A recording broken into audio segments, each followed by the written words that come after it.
Hello everyone and welcome. Today we've got a very special guest. It is Helen Millson, who is a specialist sports physiotherapist. So welcome, Helen.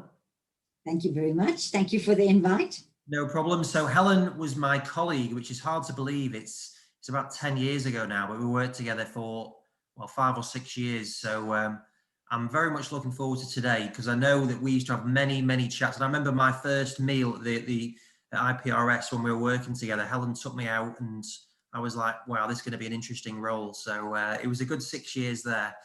But Helen, so I'm looking forward to finding more about you here. So firstly, can you just tell me more about your background, where you're from? Well, if you get background way back when, my parents were German Jews, so they had to flee Germany just pre-Hitler time. And they were little children, so their parents fled and everything. And I think a lot of what I am today is based on their problems. My dad died when I was 11, but my mother, she's my moral compass, she's phenomenal. So much of what I am is because of her and because of her background, upbringing in Johannesburg, where they fled from Germany to Johannesburg. And she had a terrible, really difficult life. And so to me, life is not easy. Life is difficult and you make the best of it. And I'm so grateful she's no longer here, but I'm so grateful to her for number one, being my moral compass. Number two, asking questions, why, and fulfilling obligations and everything like that. So the person I am, I always say that all the good things in me are my mother and the bad things are my very own. Very good. So in terms of that then, so were you born in South Africa? Yes, I was born in South Africa, but when my dad died aged 11 of diabetes and things, we moved to then Rhodesia, Zimbabwe, and my mom got work there. Shame, she worked 7 days a week. She worked incredibly hard. And so I went to school there and I grew up there, and I must admit that my heart is very, very much Zimbabwe. I love it. I absolutely love it. And I'm devastated the way it's gone. Otherwise, I would be living there now. I'm in Cape Town, but I would be living in Zimbabwe. I love the people. I love everything about Zimbabwe. So it's now denuded. It's finished. But we grew up in Zimbabwe, which was a great place to grow up. In Bulawayo, which is a tiny little place. So there's no materialism and fancy money and all that kind of stuff.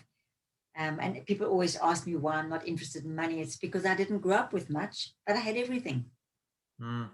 So what was it like growing up there then? If you've obviously very enjoyed your childhood there, what was it particularly apart from that, the kind of the basics is what you're saying?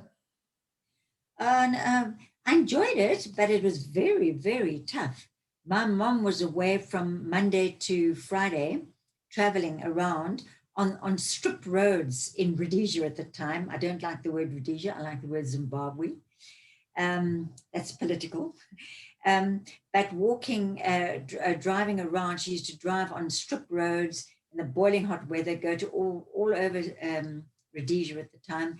And she was away from Monday to Friday. And it's really interesting because I've always been a rebel. I've always been very sporty, very out there. But I could never, ever let my mother down. I just couldn't let her down because she worked so hard. How can I go and be naughty out there when she just left us by ourselves in this little flat, in this tiny little flat?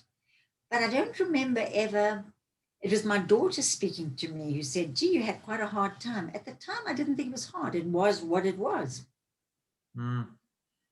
Yeah. And so at that point then, what was it that prompted you to want to go into physiotherapy? Oh, that's very interesting. I never wanted to do physiotherapy. I wanted to do psychology and sociology and save the world. I've always was going to save the world. You have to grow up in South Africa and Rhodesia during apartheid time to understand the hardships, even to this day with no apartheid. There's so much hardship. And I always wanted to save the world. So physiotherapy was definitely not my thing. But my older sister chose physiotherapy. And my mom, with no money, sent her to Bristol to study. And why? Because Rhodesia didn't have a place to study. South Africa was apartheid. My mom wouldn't send us to South Africa. So without any money, she sent my sister there. And then she tried to persuade me to go and do physio. And the headmistress of the school, I did A-level, and I was very young, I was 17. And the headmistress said, psychology, sociology is a rich man's daughter's profession. So she shouldn't be doing it. She should go and do physio. So my mom asked me, so I said, okay, I'll go and do physio. And again, she could have got a loan from the government, but she didn't, because she didn't want to force us to come back. We both did. She could have cost her nothing. But anyway, I didn't see my mother for 3 years. Now I look back with children of my own and realize what she sacrificed. 3 years. I was 17. I never saw her.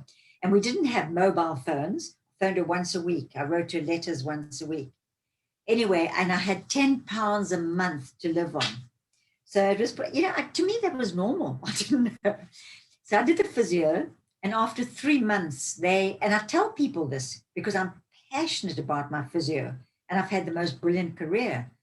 But then after 3 months, they tell people to leave. They do a recce, and they called me in and they said, they think I should leave, but they can't kick me out because I passed all my everything. I've got very good notes, very good marks. They think I should leave. And my mother was furious with me. And she said, you please just finish it. And then you can be the biggest bum in the world. I don't mind what you do, but please finish it. So how could I not after she sacrificed so much? So I didn't enjoy the whole thing. I didn't enjoy it. And I finished it. I got very good marks. And from then on, I've had the most brilliant career. So I give a lot of presentations, and mostly postgrads. But when I give it to undergrads, I say to them, listen, if at any stage you are not enjoying it, please continue, because I didn't want to stay, and I've had the most awesome career. And physiotherapy, you can go into so many different areas. So you're not stuck in one area. You're not stuck into what they say, A, B, C, D. Not at all. I've broken so many boundaries. In fact, I've been in trouble for breaking boundaries. But in the end, it wasn't trouble because it was breaking new boundaries, inventing new things. I think it's the most fantastic profession. And also, you can work as much or as little as you want. I didn't. I worked too much. But what I'm saying is, I always say how I didn't want to do physio. I went to England. It was hard in many ways, but it was phenomenal. I loved England so much. But from the physio point of view, thank goodness my mother made me finish, because physiotherapy, I am so doing and have done sociology, psychology, so much. So I'm doing it, I think, in a very positive way because I'm hands-on helping people, but the sociology, psychology is very involved, very. So I'm very lucky. So what was it about was it the fact you didn't actually like the course, or the fact you were away from your mum in an unusual environment that made you dislike doing the course? I think all those years ago, late 1969, 70, it's not the fault of anybody, but it was so rigid. To me, if they had really understood my thinking, because I'm always thinking of new things, different all the time, but they clamp you down, they close you down, or they did. I'm sure it's not like that now. They close you down and they say, this pair of glasses is purple with two things. That's it. That there's no other thinking. But you might say, but if I turn it this way, it's slightly different. Boy, you're not allowed to be different. And that's what I didn't like about it. It was so rigid. So you have to learn the basics. But there was no room for exploring, no room for having an opinion. In fact, to tell you a funny story, when I finished eventually, because they could do nothing with me in terms of suppressing me. So at the end of the 3 years, you know me, at the end of the 3 years, they call me in. I've passed everything, good marks, everything. They call me in and they say, well, they call everybody in and talk to them about their profession. They called me and I thought, sure, now I've passed and everything. I wonder what they're going to say. And I was in Bristol, coming from Bulawayo in Rhodesia at the time.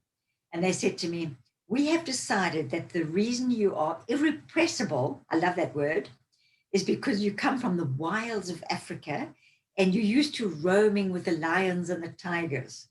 So I looked at them, thinking of my background with my mother locked in a little flat. And I said, absolutely, you've got to be careful of the lions and tigers. You've got to know how to climb up the tree. So what did I not like about it? It was too rigid for me. And even where I work with IPRS, with Dave Bingham, the day I joined, I'm going to give him total credit, because the day I joined, he said he knew not to suppress me. And he almost went the other way. And I'd say, how do I do this? And he'd go, no, you work it out yourself. And the more people give me space, the more I will support them to the end. But they didn't give you any space. So I think things have changed a lot now, I'm pretty sure, in schools and that kind of training. I think it's changed a lot. Yeah. And I would definitely recommend people to do physiotherapy, 100%. No, 150%. So in terms of it back then, in terms of being a female taking that course, for one, was physiotherapy a popular course? And then secondly, as a female taking physio, how was that perceived? Interesting, because it was very much female. And as Dave Fever said, when males started coming in, it was, whoa, wow, so it's interesting that my whole career has been a woman in a man's world, but that was the reverse. It was mostly women, yeah. It was very much the thing to do. Right, okay. And was it a popular course then? Oh, very, very, very. And interesting too, what I did like about it, when they interviewed me about accepting me, they asked me, what sport do you play? What do you do in the community? Those kind of questions. And so although I knock them for being too rigid, they asked the right questions of people to join. That was most important. Nowadays, it's very often, there's so many people wanting to do physio all over the world. And now it's the top A-level graduates. And I'm a little bit sorry about that, because I won't employ somebody who's got top A's in their A-level. I will employ somebody who does work in the community, who interacts with people, who plays sport, team things, I'm thinking about that. You don't have to be top. But I think they were very clever, because those are the things that actually make physiotherapy. It's interaction, it's communication, as opposed to, I think that's the most important thing, as opposed to a high-powered intellect. Of course, you've got to be intelligent. I'm not knocking that. But I don't think, we're the servants of the people. We're not the kings and the queens. We're here to serve the people, and to serve them is understanding them, listening to them, interacting with them. And sometimes very high-powered, highly intellectual people who are lovely people, they haven't got those skills. So that I'll give them credit for. That's the questions that they asked me to come in the first place, yeah. Right, yeah, so I suppose that takes into account the psychology that you were interested in doing in the first place. Absolutely, absolutely. So once you graduated then, what was the next step for you? You've kind of come out of something that you didn't love, but you're really pleased you've done it. What was your vision then? What were you thinking? Well, it was interesting, because during those 3 years, I was very naughty. I hitched all over the world. Maybe this is not the right venue. I could tell you I was wild. Not actually naughty. It was druggy time, all that. I never got drunk. I never took drugs, nothing. I would never, ever let my mother down. Not in a million years. It wouldn't be fair after what she went through. But I hitched all over. I mean, I can't even begin. Poland, all over the place. And I loved it so much. I saw Ireland, everywhere. Because in those days you could hitch and it cost me nothing. I never told my mother. I sent her postcards from Poland, and she'd say, wow, how do you get the money for that? Because she knows I got £10 a month for food and everything. And I'd say, oh, Mom, it's so cheap. I got a lift with a friend or something. So what I'm saying is I loved it, but my heart was making a difference. So I went straight back to Bulawayo, and I worked at Impilo Hospital, which was a government hospital. Wow, it was all the things I wanted. It was disadvantaged people who were going through a really hard time. It was so much sociology, psychology, and it was tangible, helping them, because they were broken legs, this. I worked with the war wounded there, because there was a war. There was a Rhodesian, and the They weren't terrorists, they were freedom fighters. So the freedom fighters were injured, our guys were injured. I worked with the war wounded, no legs, no arms, whatever. I also worked with the freedom fighters who were jailed. And they'd come in with a little jailer. They'd come in, they had shackles around their wrists and shackles around their ankles. And I would say, unshackle them. And the guy would say, no, not allowed. And I'd say, in this room, I'm in charge, unshackle them. And you should have seen the guy who was probably 10 times more intellectual than me, these freedom fighters. And he just looked at me stunned. And so what I'm saying, why I'm saying all that, not because I was good or anything, but I was doing the things I really wanted to do in a tangible way. So I worked there for quite a while. And actually the only thing that stopped it was I got married. And so I got married and had 3 children. And then when I got married, I couldn't work full time because I'm very passionate about everything. So you probably know. So I couldn't see me having a husband and 3 children and my work. It's both of them I love with a passion. And in fact, when I give the talks, I talk to young girls. I spoke to 110 MBA women graduates from one of the universities here and said there's no such thing as a superwoman. And so you can't do both. I don't think so. There's huge compromise. So if you need money, then, and you have to do both, you still have to compromise. I couldn't do the things I've done in my profession, which you're going to be asking me about. There's no ways I could do that and be married. I had to eventually, long story. And there wasn't even money. My husband didn't give me too much money. I won't go into that. But so I couldn't not work because I had enough money. Again, I think it's my whole upbringing. My mother had no money. So what? You've got no money. My kids battled financially. My husband had lots. But it was what it was. We didn't starve. And I chose not to work. And I just did little locums to top up what I could feed the kids with. And only started full-time physio when I was married with 3 kids. When my daughter went to university, I was 40 when I started full-time. So it's quite interesting because where I'm at now, I'm obviously a lot older, but actually I'm only in the middle of my career in terms of career-wise, and I'm being offered jobs all over the world. But I chose to start later, full on, because I needed the money then to pay for my daughter to go to varsity and my other son due to go. So I started going about 29 years now. But you've got to know, I chose, sometimes I step back and think, wow, I would love to, because I've been offered jobs in America and Australia, all doing what I'm doing, earning big bucks. But I don't want to, because I want to hike, kayak, and cycle for once in my life and carry on the work that I'm doing. But I chose the family first, and my 3 children are my best friends. So would I swap that? No, the answer is no. So what I did then, to answer your question, I left in Pilo, got married, had 3 children. My husband we divorced. He was an engineer, built dams. So it was phenomenal. We lived in the middle of the bush, didn't have electricity. My kids grew up. It was fabulous. I really enjoyed that. But when we hit town, we went to Salisbury or Harare, as it is now. That was when I really needed to earn some money, but I just did little bits and bobs. So, that was my choice. It's all about choice. And my choice was family first, career second. And I don't regret it for 1 second. Oh, very interesting. And just going back to, you talked about the freedom fighters. What was it like living there? What was that environment like?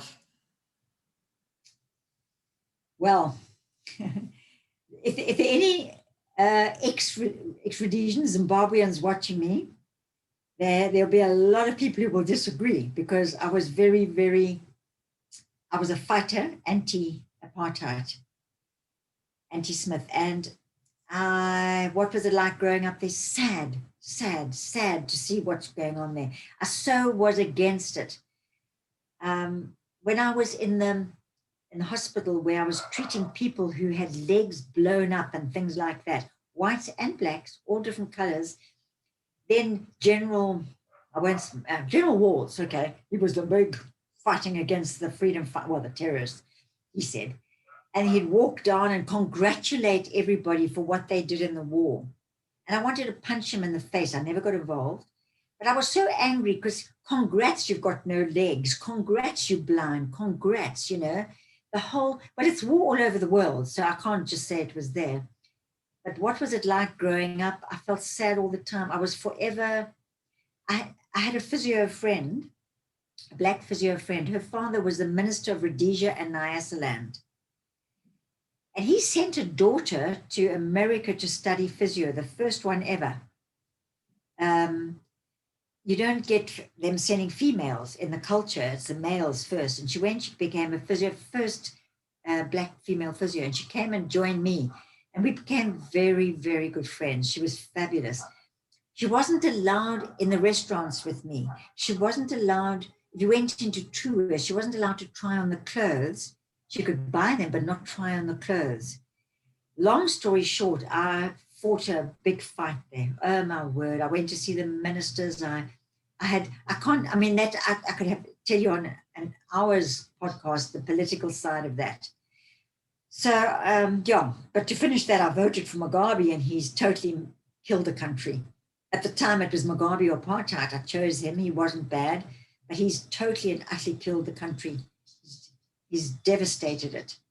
So I grew up very sad, and I'm now sad that when it finally became free, it's gone downhill. I still wouldn't swap. I do not believe in apartheid at all. But I'm sad it's gone that way. So growing up, there was, to this day, I still carry that baggage with me. I find it very hard to, I walked away from England to come back to work in the community, in the areas where they have nothing, because I think I still need to feel, which is maybe wrong. People tell me I'm wrong. I still need to feed back for what went on then. It's part of it's ingrained, I feel. But there'll be a lot of people who won't agree with my side of that, which is the more liberal side. Yeah, that's an incredible time. I mean, I don't know a huge amount around about that other than what you kind of hear related to sport and so on. But yeah, I can only imagine what that would be like growing up in there. It's a fascinating time. So, okay, so then you've decided you're about 40, you decide, is this when you think you're going to start your career? Was that an active choice that you thought, I want to go and start working as a physio full time? It was an active choice because my daughter went to varsity, and I don't want to talk about my husband, but there was no money. It was minimal.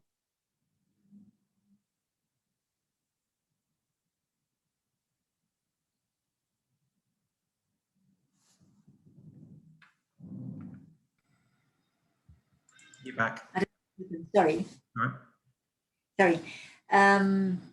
So I just had to earn then. And my mother, who still didn't have much money, but she was always there for me, and she never got involved in anything, but she actually put up the money to start a little practice in the garage at home where I was living. So I started this practice. We worked out I needed 5 patients a day to get my daughter through to pay for all her things. And that's the beginning of this wild story where it got bigger and bigger and bigger. And eventually I had to move out and open a practice. And eventually I had to get a partner. And eventually I had to employ people. It just got bigger and bigger. It wasn't meant to.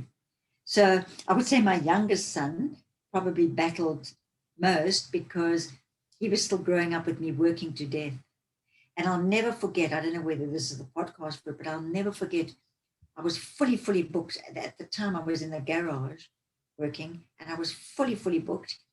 And I saw that I had like John Brown at 1 o'clock, and John Brown didn't pitch up. I was full from 7 till 6, and John Brown didn't pitch up. And I thought, why didn't John Brown pitch up? And all this. Long story short, there was no John Brown. My young son had come in. He was very young, and he'd written John Brown to give me a break. And when I saw that, I realized that I've got to do something, But then I was doing it to earn the money. It wasn't for any other reason. I would never, if I didn't need the money, I would never have worked that much. But, at least I'd given up the majority of my time until I was 40. And then, so what happens at that point then? So you're running that busy practice. What happened there? well, just got bigger and bigger. And because I'm so hungry for knowledge, somebody would come and say, like a cricketer would come and say, I've got a shoulder problem. And I think, I don't know enough about cricket. I used to go and watch, but I don't know enough. So I'd go and sit and watch and make notes about the cricket. Next thing they would see that. And all of a sudden, I'm treating all the cricketers at the club. Then all of a sudden, they are telling the province, I'm treating all the cricketers, Eastern Province cricketers. We lived in Port Elizabeth, and I was treating all of them. I would go to the rugby field where my son's playing, and I would make notes and check and look and see. And the next thing, the clubs say, will you come and help us?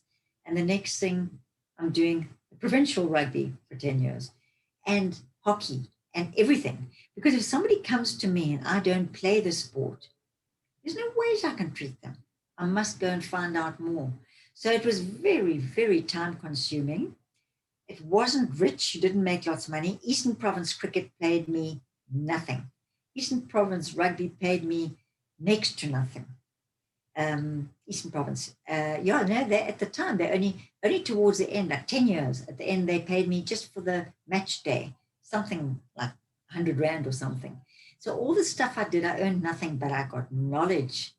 So when I got plucked out to do provinces and plucked out to do national, at no stage, I was always nervous, but at no stage did I feel I was phony, that I got there by default, because I know Mr. Brown or whatever. It was a journey. And again, when I give talks to the undergraduates, because even in England, they all say, how come you're working with Premier League? You're so lucky. And I just say, it's not lucky. I've worked so hard and you get plucked out. And interestingly, doing my PhD, being a professional PhD, there was one module, it's called physiology or epidemiology or some ology, but it's actually reflection. And the module is reflecting on how did you get to where you got to. And you know what was interesting? There was not one single job that I applied for. I never asked if I could do South African rugby. I never asked, not one. I didn't think about it until I wrote that down. And the interesting thing is that all the things I've done, everything, even my PhD, even my master's, there's not one thing I applied for. People pluck me out and say, you must do this. Can you come and do that? So I think things have changed a lot now, in fairness, because you've got to be a little bit more smart and contact with people that you know and all that. In those days, I was lucky because there weren't that many sports physios. There weren't people doing what I was doing. So they could pluck you out. I think now there are lots more. So I think now you've got to be more upfront and bold and stuff, in fairness. So I don't say to people, you mustn't go out there and put yourself out. Definitely you must nowadays, for sure. But don't do it because they all want to go from, I've now qualified, I want to do Premier League. I've now qualified, I want to do the something or other. I never got that way. It was all hard slog. And not because I'm good, it's because I want to learn. Even when I was with the rugby full-time, Stormers Rugby, I was with him full-time. So it was actually almost 7 days a week. It was quite hard, 7 days a week. But that was when my children were gone. They were at varsity. But I was with him 7 days a week. And then I wanted to know, why were the locks getting backache? So I went to the guys and said during training, I want to be a lock. I want you to put me up and drop me and things like that. And then I realized that what they were doing was lifting their lock up and then they lose concentration and drop them. And that's why they get backache. I went into tight head and loose head scrums to try what's the difference with the neck if you tight head or loose head? I went into the scrums. The fact that I kayak today is because they asked me to come and do the surf ski challenge, which is kayaking 240 kilometers from Port Elizabeth to East London in South Africa, 60 kilometers a day out in raging sea. And I went along as physio 7 times over 14 years. So what did I do? I learned to kayak and surf ski. Well, surf ski then, I kayak now. And I learned to do it. Why? Because how can I treat them and tell them what to do if I don't know? So I'm not saying people must do it, but if you don't I'm like, I never play cricket, but then I sat making notes. If it's surf ski, I get on one and get going on it and learning. So I think it's very, very, very exciting journey. It's a fantastic journey. It's really good because I've learned so much and I've partaken. This day, at my age, I'm still kayaking all over the show because I want to know what's working. I give talks on kayaking, surf skiing, only because I've learned what you can and can't do. Mm. No, it's fascinating. So when you were going into professional sport then full time, how did that come about?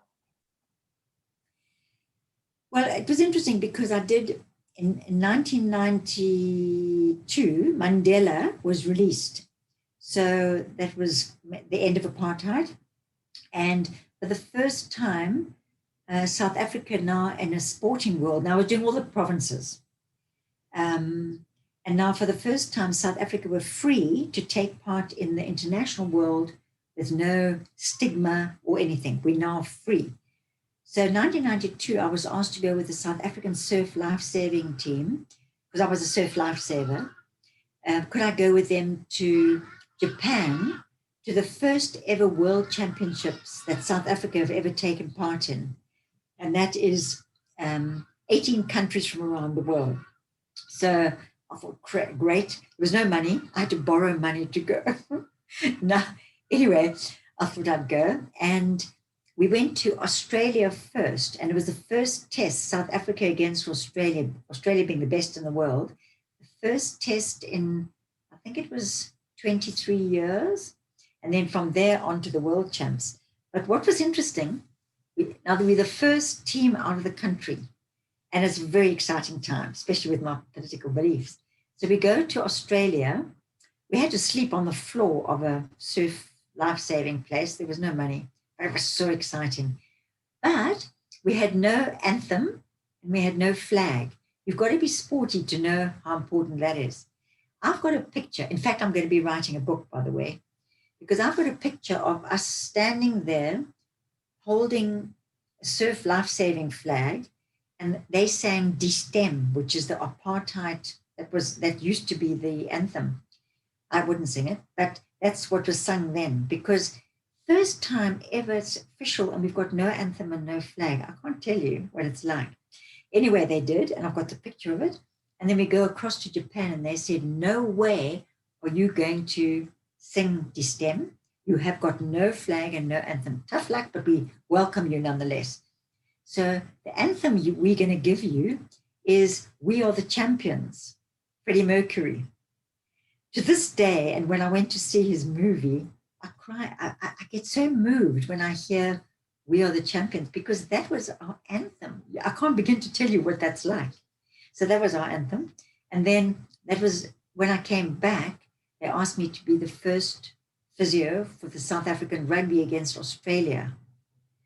And that was opened up a can of worms because the reason they were asking me is because the medical team asked me, because I've just been 10 years doing rugby there. I was very involved in rugby for a long time, so that's why they asked me. But now, Donnie Craven was the god of rugby in South Africa, and he came out of the woodworks and he said, in 123 years, there's never been a woman involved. I do not want a woman involved in rugby. And because the whole international spotlight was on us, it went viral around the world because Mandela's free, no race, class, gender. And this was like, whoa. And so, which I sent you, I was in all the newspapers. They came from New Zealand. They came from BBC to interview me, but I wouldn't because I had my husband and 3 little children. So I wouldn't let anybody interview me. And they put collages of me and pictures which became more and more smutty as time went on. Tell me which one to put on, Helen. Yeah. So let's move straight. Yeah. Okay. So there. Yeah. Okay. So there we go. So that's Doc Craven and the blonde problem. I'm the blonde problem. Obviously, I'm younger there, but that's a blonde problem. And it says, should women be hands-on in rugby, the women's touch? And the one, I've got a little red mark over there where the one guy, because they say, would you let a woman touch your groin? And the one guy says, no, they say, do you mind having a female physio? And he said, well, it depends on where the pain is. And then the next one, if you move on to the next thing, yeah, it showed me the collage. It showed me, it's all in Afrikaans, but it showed me, that's me dancing on the table. Meanwhile, they were very, very religious. They were speaking, they were the most beautiful boys. It was extremely written. There they had me dancing. And it's saying here, I don't mind if women come into the change room. It's the most I've seen the men warming up, the rugby players warming up. The next one. Yeah, this was in English. It says, Craven gets his way on Bok women. And this is the picture of one of the players and myself. This is the first time you've got to understand in I don't know how many years there was a legitimate test. And here I'm massaging around there. And they talk about it and they say, would you let a woman touch your groin? Just go down to the next one. That's me coming in to the change room. That's Doc Craven behind the door. He's going all scared. And here, listen, guys, she's just here for a loosen up, telling them to relax. And the next one. Yeah, this guy lying there, that's me massaging and saying, sorry, guys, today you'll have to go on without me. And I think there could be another one on there. Yeah, women do it just as well, if not better, get our rugby players fit for the field. But should they be allowed to apply their skills in the players' change room? And just go to the next one. I'm not sure if I think that could be the last one. Okay, don't worry now. That's fine. You can go back. The bottom line is that it became more and more smutty. And the one was saying, women do it well, but would you let a woman touch your groin? And then we had to get a lawyer because my children were going to school, tiny little children going to school, and their mother was on the front page doing all these kind of things. So we had to get a lawyer. But of course, everybody thought it was hilarious. I didn't at the time because I didn't want my children to be upset in any way. Helen, where were these being published then? Newspapers, in all the front pages of the newspapers. That a friend made that into a collage for my talks, but that's all the front page of all the newspapers. All the newspapers, front page. Would you let a woman? They had me with that guy that I'm doing that, and they said, would you let a woman touch your groin? So it became worse and worse. And subsequently, I give a lot of talks on the role of a woman in a man's world. And it's not about women's lib at all. It's just how you handle yourself in the male world.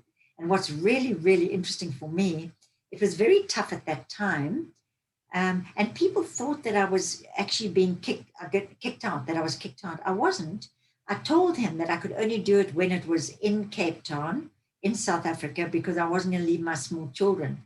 So he got somebody else to do, regularly. But they thought that I was kicked out. I wasn't actually kicked out. I just couldn't do it because I was a woman.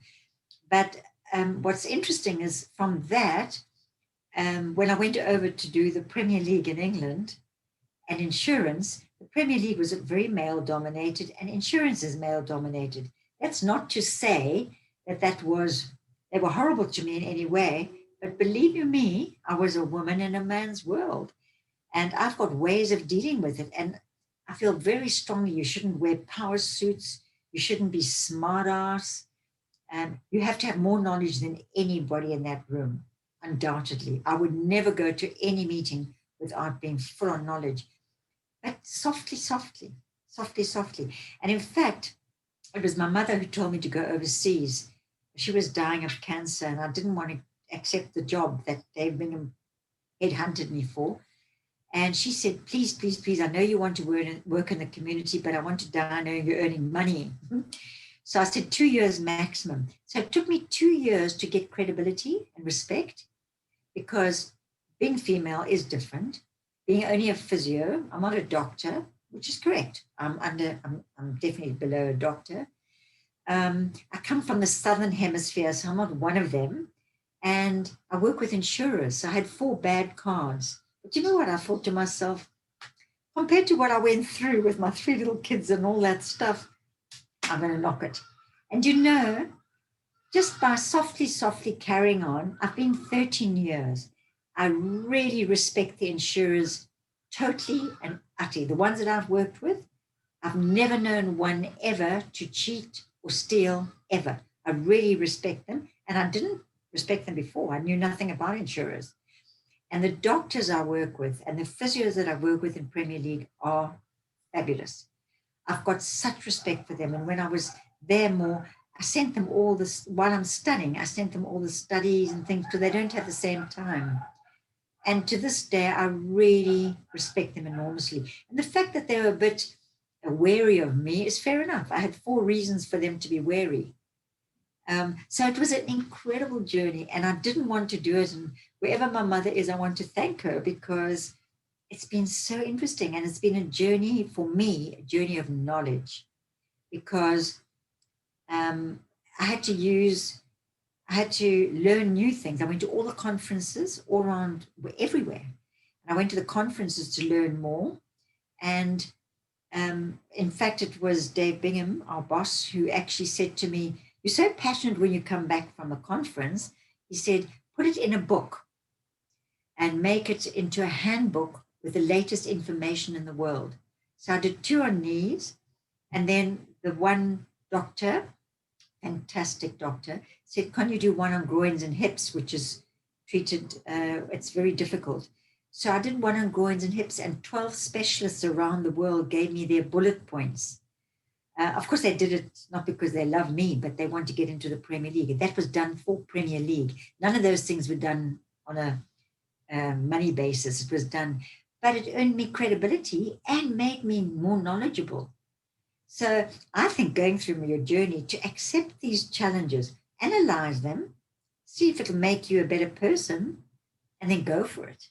So my 13 years with Premier League has been so interesting, really, really good. And as you know, I'm then with different insurers doing Paris Saint-Germain, and now different insurers have asked me to do Bayer Leverkusen. So if I was in the 40s now, which I should be in my career, then I would cook in terms of this excellent kind of niche I've been given. Because what it is just advising the insurers about what an injury is. And as you probably know, it's not cast in stone. It's if there's a claim, for example, there was a claim for, I think it was £14 million. So I sit before the lawyer and they were saying, "Don't be frightened." I'm not frightened because I've done all my homework. So I sit before them and it's our guys, and I'm telling them all the reasons why they don't have to pay. And I could see their body language thinking, "Oh, she's so cool." I was new then. She's cool. When I finished, I said, "However, if we go to court, this is what the opposition are going to say. Number 1, they're going to have a doctor, not a physio. Immediately, you'll have more credibility. Secondly, it was an osteochondral defect of the knee, which is iffy. And this is what they're going to say, because there's no right and wrong. There's no black and white. So quite honestly, it's not assured that you're going to get your money. It's not assured they are. It's very iffy. And I really did my homework to say that. And, afterwards I said, "So if you want to fire me, that's fine. I don't mind, but that's the fact of the matter." And I know because I've been out in the field with these osteochondral defects. And some can play and some can't. There's no right and wrong. Anyway, they said that, no, they prefer that because then they won't be taken to court if they demand the money. Then they get taken to court by the opposition, and then they lose double. They pay the money, plus they pay the court. So that was a start for me to know that it's all about honesty and truth and all that. So it's been the most amazing journey. But the background of all the sport I did and the background of being with the Stormers Rugby for 5 years, all that kind of stuff has really made me marry the two. And the doctors from the Premier League realized that my passion was not for the insurers. It was for the truth. And the truth is not easy. So I had to learn. And the fact that I'm doing a PhD is because that doctor said to me, do a PhD on it. The professor from Kent University said, you're crazy. You had 240 studies. And now I finished my PhD and I've got 2,000 studies, 2,000. And my professor told me to stop getting more studies, but they're pouring out now. And to this day, I've just got January studies, February. I finished my PhD, but I've got January studies, February studies, March studies, because now it's a big thing. But you've got to marry it with the practicality. It's so interesting. So interesting. No, I'm sure. I don't know if that, No, that's great. So why do you think, like you mentioned, all those barriers that you could see in terms of you taking the role in the UK? Why do you think Dave went for you basically and asked you to do the role? And also, could you just expand a bit more about what the actual role was? what my role is there. What the role? Yeah, the role at IPRS. What was that? What was the role that you were working with the Premier League? What was your specific role? Oh, sorry. I'm a medical advisor to the insurers. So I consult to the insurers. So they employ me, which is why, as I said with that claim, I should dance to their tune, and I don't dance to tunes. I never have done, never will. So I have to advise them. And that is pretty difficult, because you just take a cruciate ligament of the knee. There's studies coming out all the time. Things are changing. Is the quadriceps, the patellar tendon, better than the hamstrings? Do you know how many studies have come out on that? So when I'm advising the insurers and say, put an exclusion on it or don't put an exclusion on it, it's based on the latest studies and, thank goodness, my experience in the field. So I advise them. And what's really interesting, sometimes, like with groins and hips, they will put it, I will advise them. I don't do the exclusions. I advise them about what the pathology is. And I would say, oof, that's a difficult pathology, say in the groin and hip, which it is, could be a problem. In other words, PTD, permanently, totally disabled. So it could lead to that. I would exclude it. When I get to the doctors, they might, not all of them, but the majority will say, Helen, why is the exclusion? I'll say, because that blah, blah, blah, pathology, whatever. And we agree on it. So they know that I'm not advising, because if I want to be clever, I'm going to say, yeah, put an exclusion on. Then I'm never wrong, because they'll never lose their millions by me saying, no ways, that's fine. They could lose 15 million pounds just if they follow my advice always. But I don't mind, because I'm trying to base it on truth, which is very difficult. It doesn't mean I know it all at all. It means I'm learning all the time to tell them. Yeah. No. That's and it was actually, in fairness, again, I keep on going back to Dave Bingham. He's the first person that ever came up with this kind of role. It's unreal. No one's done it. I just wish someone had done it. I mean, I'm so lucky. If I was 20 years younger, I would cook, because they've asked me to do it in America with the NFL. They've asked me to do it in Australia with the Australian rugby. So there's a career for you all. I'm going to turn on the light here, because we're getting dark here. Yeah, sure. We're 2 hours ahead of you, so it gets dark here quite early. We're heading for the winter. Sorry. Yeah, no, it's all right. It's all right. So in terms of that, then also you mentioned about being a woman in sport. Like over here at the moment, it's been International Women's Day. There's been a lot of things about women in general. Like, how did you find it when you did come over, just from a general perspective of being a woman in the UK, and then in your world? You mentioned a little bit about being in a man's world. But did you feel like that was being a woman, were you less respected, do you think, for that? Honestly. You mean in the professional world? Yeah, professionally, yeah. Totally, yeah. That's why I'm saying to you, I feel very strongly, because I had everything against me, being a woman and only a physio. Now you're sitting with doctors, or you're sitting with insurance people, male. And that's why I think it's so important. The youngsters might not agree with me, but it's so important not to come out smart ass. Just I would sit there and I would talk about the weather and everything like that. And then I do a lot of kayaking, and on my screensaver, there's dolphin jumping over my boat, because I always have dolphins and whales around me, and it's on my screensaver. So I start chatting, and then they say, right, let's start the meeting. And I turn it around and show them the picture of the sun and the dolphins around me. You can see it's a picture of me. And everybody just relaxes. And then we start. And I make so sure that I know my work. And what I don't know, I'll say I don't know. And as I say, it took 2 years. It was difficult. It was difficult getting in. The insurance world was is very male dominated. But it doesn't mean to say that they're all horrible. It just means to get into the club. I'll never forget, they said to me once, there was a group of them, it was brokers, and they were sitting around, and there was one other girl who's an underwriter. She's lovely. Not many female underwriters. Well, 4 years ago, I've been here 4 years now. And it was her and I, and all the men, and they were talking about, we must go away for a weekend to buddy up and blah, blah, blah, blah. And let's go out there.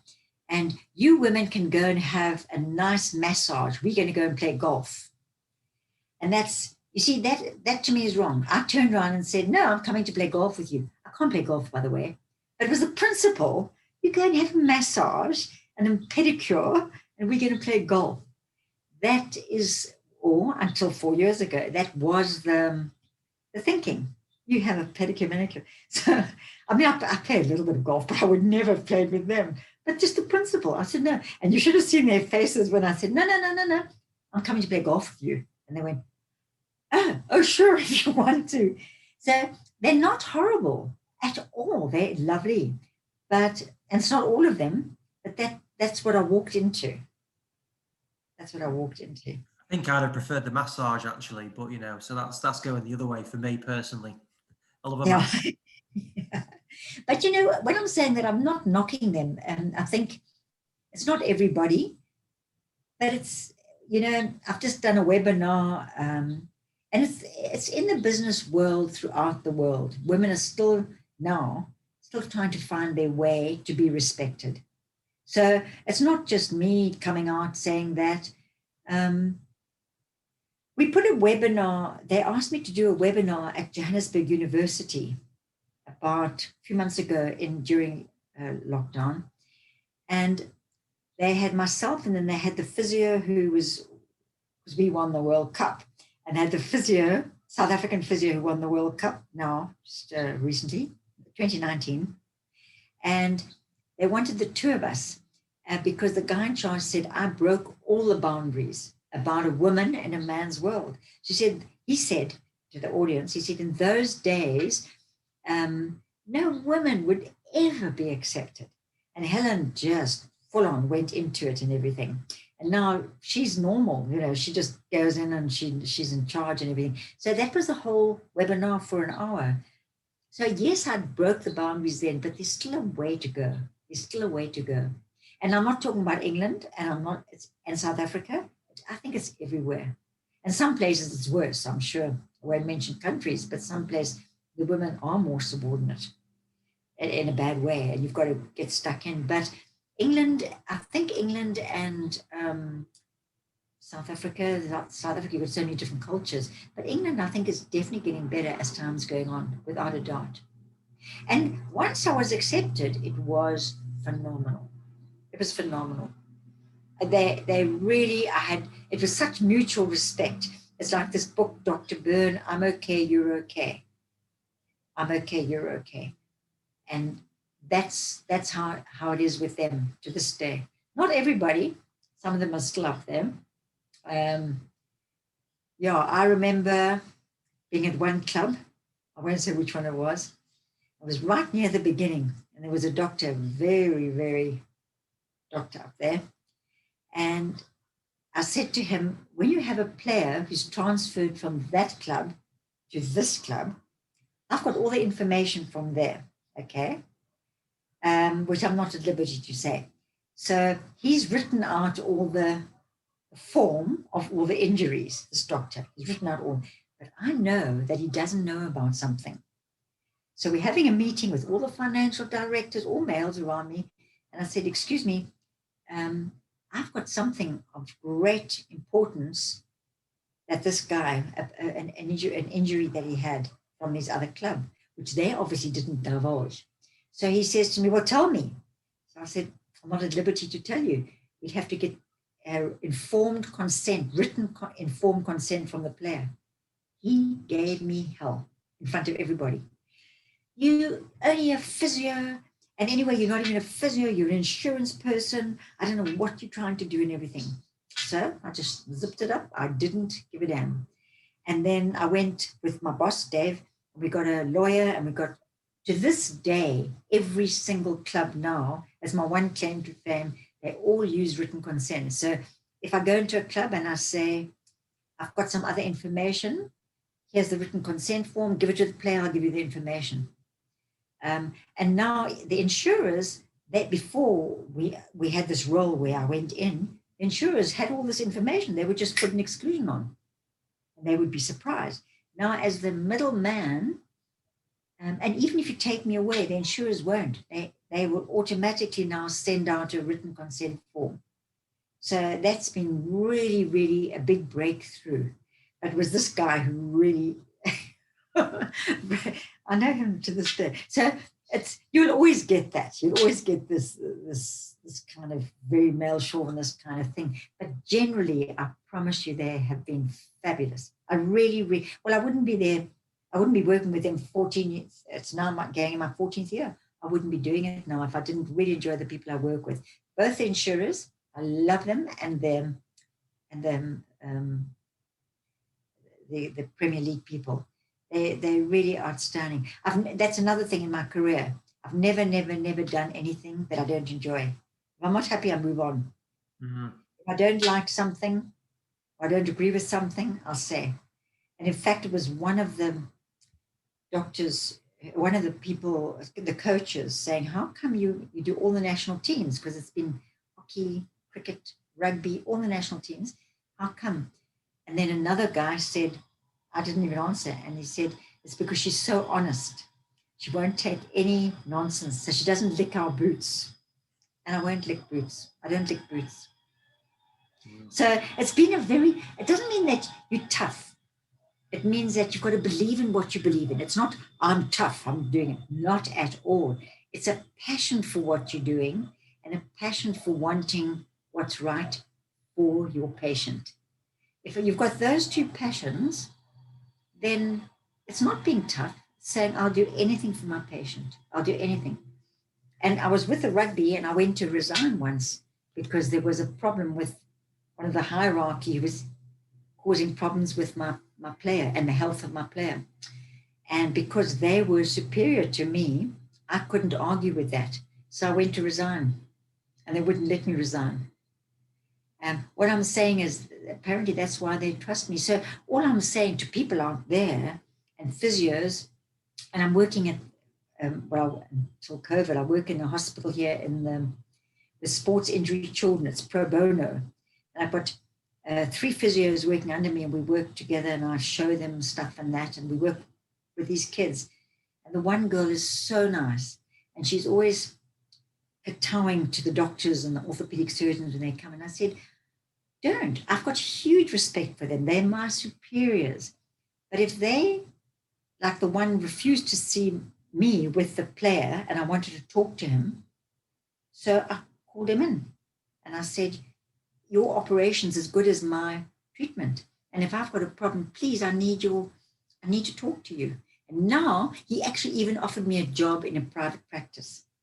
So what I'm saying is, it's not being tough. It's just, there's one person I'm serving, and that's the patient. Yeah. And so to me, and the passion for doing it. So it's not be tough. It's not. It's just doing it. Well, it's my mother's moral compass. That's all. I go back to her. Yeah. And so we've gone around a few different areas there. I'm sure there's a lot that I've missed out. Is there anything else that you think is particularly would be good to share? I just wrote down a few things. I don't think so. No, I've done some research as well. but I'm not, I was asked to do my master's at the University of Cape Town when I was 2003, and that was on stress fractures in the cricketer's back. And the reason they did is because, again, I didn't want to do it. I'd done all the national teams. Why would I do it? But I gave lots of talks to different provinces on stress fractures in the cricketer's back.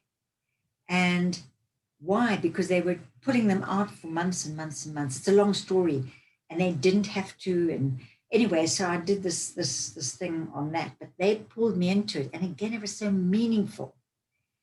And then I did the same now with the groins and hips. It's meaningful. That's why I did it.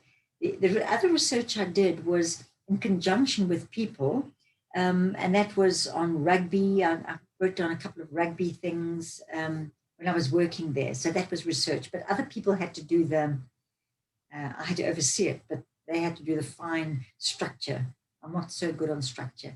I prefer to invent new things.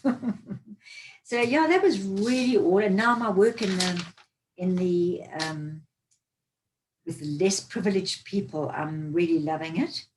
And one of the things I've been asked to do for the last 4 years is adaptive surfing, which is not quite disadvantaged people, but it's people who have arm missing, a leg missing, cerebral palsy, paraplegia, hemiplegia, blind, and they surf. So I am now on the board of South African board I go to all the national and international competitions. And that has been such a wake-up call for me. When you see a black blind person from Mozambique, actually, but he has never surfed. He hasn't seen the sea. He's been blind since 3 months. And this tall guy stands there on his board. No one touches him. He has somebody next to him shouting, duck, left, right. And you feel so humble. You feel so humble about how these people do it. One arm, one leg, paralyzed. So that's been a big wake-up call for me as well. And I'm officially the categorization person. So I've got to put people in categories, and I know very little about it. I'm learning all the time. But again, I'm learning. And so I don't know it. Every time I join something, I say, I don't know. And they say, come learn with us. We also don't know. Mm-hmm. It's not that I'm going in. I'm always going in with little knowledge and then learning more by doing it. Yeah. So, that's really, I don't think so. I went to the South African Maccabi Games. That's in Israel, looking after the soccer team, or well, the whole team, in particular soccer. And when I left the Stormers, they asked me if I'd go over. And that was different as well, because it's interesting. I'd never been to Israel, and the whole story there was interesting. So that was more historically interesting than anything. All I can say is for the last 29 years have been phenomenal. And it's all driven by passion and education and growing knowledge. That's what grabs me. And I'm very lucky that even now I'm still working. So I'm still kayaking, cycling, and hiking, and I've got more time for it. But I need to keep this ticking. I need to keep the brain ticking. I love it. I want to learn all the time. Well, I can honestly say you've not changed in the 15 years that I've known you. So it's good to see that you're still kayaking and so passionate about everything. And I'm definitely looking forward to getting you on one of our webinars on a more educational basis. But it's been absolutely amazing, genuinely hearing about your story. Because again, we've known each other for a long time, but I've never heard quite a few of those stories. So thank you very much for giving us the time and sharing it with us. Well, I apologize if I spoke too much, but again, everything you're saying, I'm just thinking about the depth of it, of what I've had given to me as a gift. Yeah, no, absolutely. It's about you. It's all about you. So no, it was that was really fascinating. So thank you again, Helen, and hope to see you soon. Thank you. Thank you for the invite. No problem.